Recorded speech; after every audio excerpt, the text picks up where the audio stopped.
All right, my name is Josef Fares, a creative director at Hazelight. What was your biggest takeaway from your last game that you brought with you into Split Fiction? Well, we have become better as a team.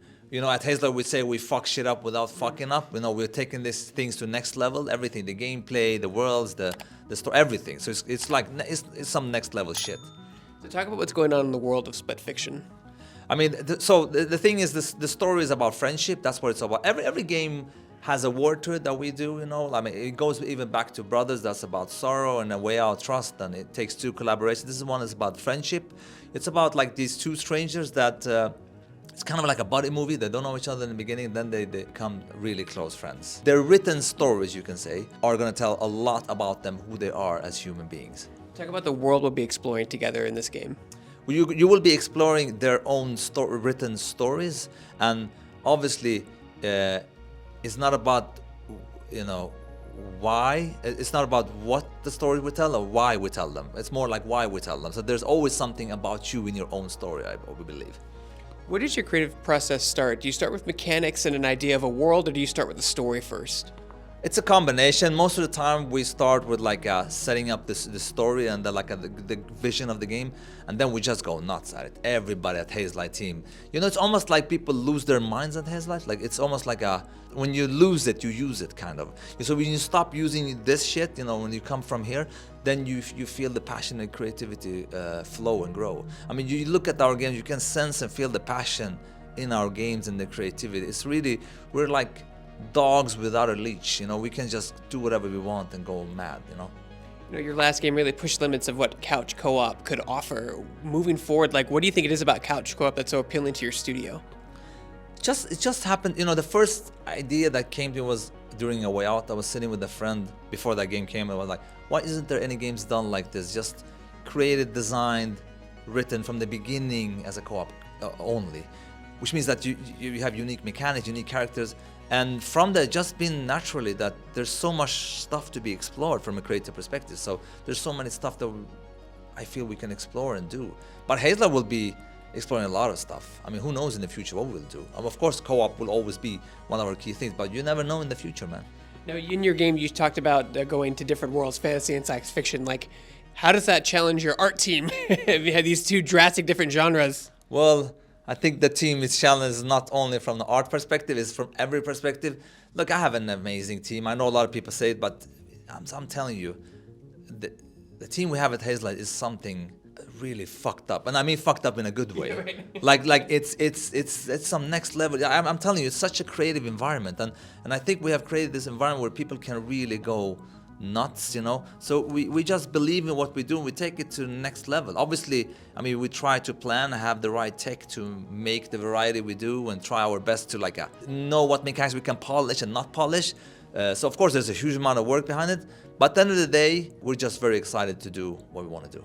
Talk about how you develop puzzles for your game and the experiences of a co-op puzzle and how that process works out. Well, this is a longer process than me just saying here, but of course, there's a lot behind it, a lot of design philosophy behind it.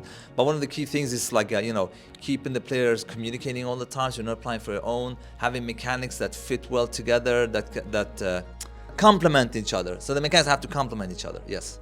Your games are known for testing relationship boundaries. I like to compare it to someone trying to open a car door while someone's trying to unlock it. Talk about that philosophy in your games, because it's super fun, but it also tests relationships a lot. Well, it's a good relationship test. It's good to know if you need to work in a relationship or not. So again, like I said, one of our design philosophy, we need to players keep talking to each other. You need to communicate to go forward. So this is not your just a co-op game where it's just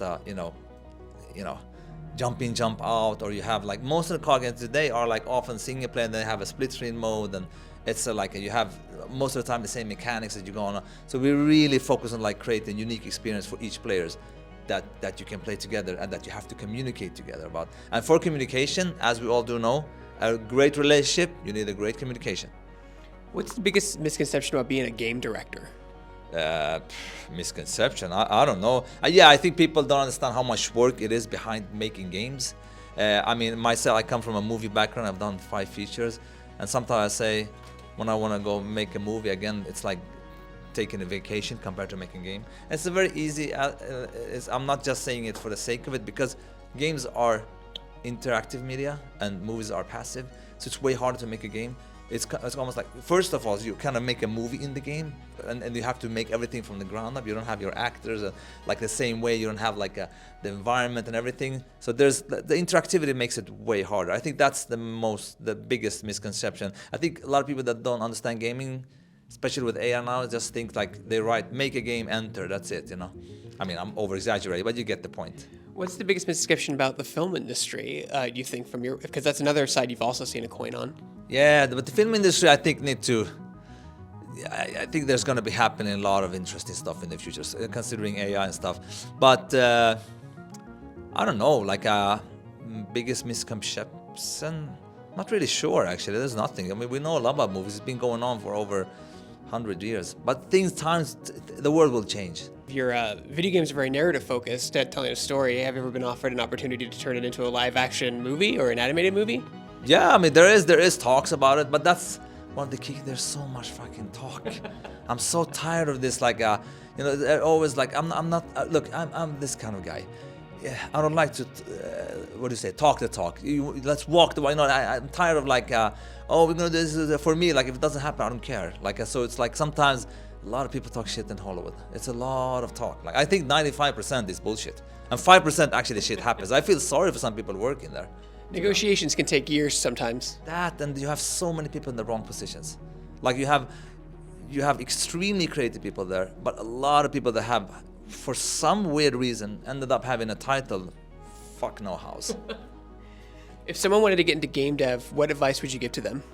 Well, today I would say it's pretty easy. Just download Unreal, test it, go on tutorials on YouTube. Look, if there's a will, there's a way. It's not simpler than that. You just have to put in the work, you know. And then my last question is, where can people find more information about Split Fiction, and when does it come out? It's coming out March 6th. I mean, the information is out there on YouTube and pages. I guess it's everywhere. I'm not really sure, but just Google it. You'll find out.